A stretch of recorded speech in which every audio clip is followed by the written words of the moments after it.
You're watching Action News Now. Storm Tracker weather. Coverage you can count on. Now back to the Knoll fire burning north end of Reading, and you can see here that it's really just diminished to just a whiff of smoke. If you look closely at the trees, you can see they're painted red with that fire retardant there.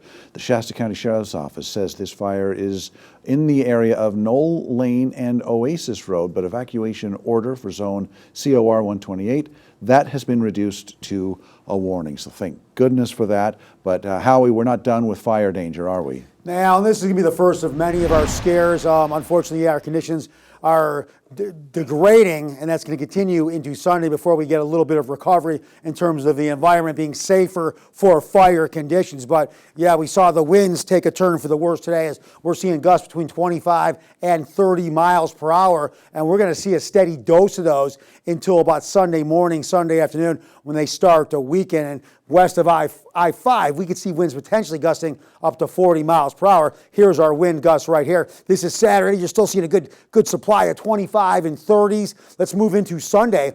That's when we'll start to get a little bit of, we will get relief in the winds, but it's going to be a few days. Again, challenging times for firefighting personnel.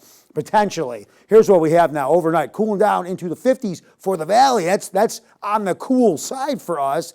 Alturas returning to the 30s. We stayed out of the 30s for a good couple of weeks. Then tomorrow, only a high of 50. These are highs for tomorrow, believe it or not. Second day of summer, close to 70. Hayfork and Weaverville. Look at the valley, low 80s, about 10 degrees below average. So all the events we talked about, yeah, for human comfortability, this is absolutely perfect. Just some of the other variables, not so good for fire weather. These storms swinging by, mostly bringing us dry air. Now we'll see some showers way up there in the higher elevations and north in the area. But in low-lying areas, you got less than 10% chance you even see a sprinkle. More than anything, these storms are zipping by, and they're elevating winds and bringing dry air, believe it or not, and lowering our moisture levels. We'll pick it up here on Sunday.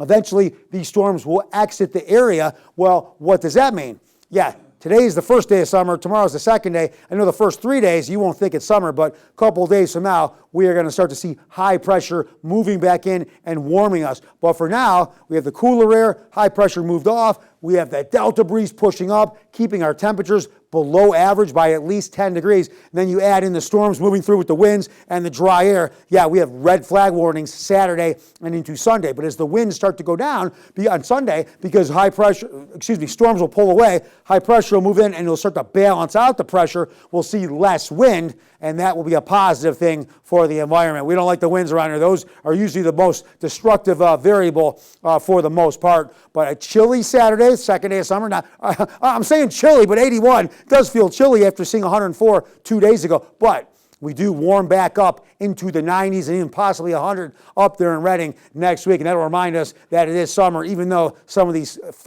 scares with the fires, those are letting us know it's summer as well, Alan. Sure, yeah, thanks, Howie.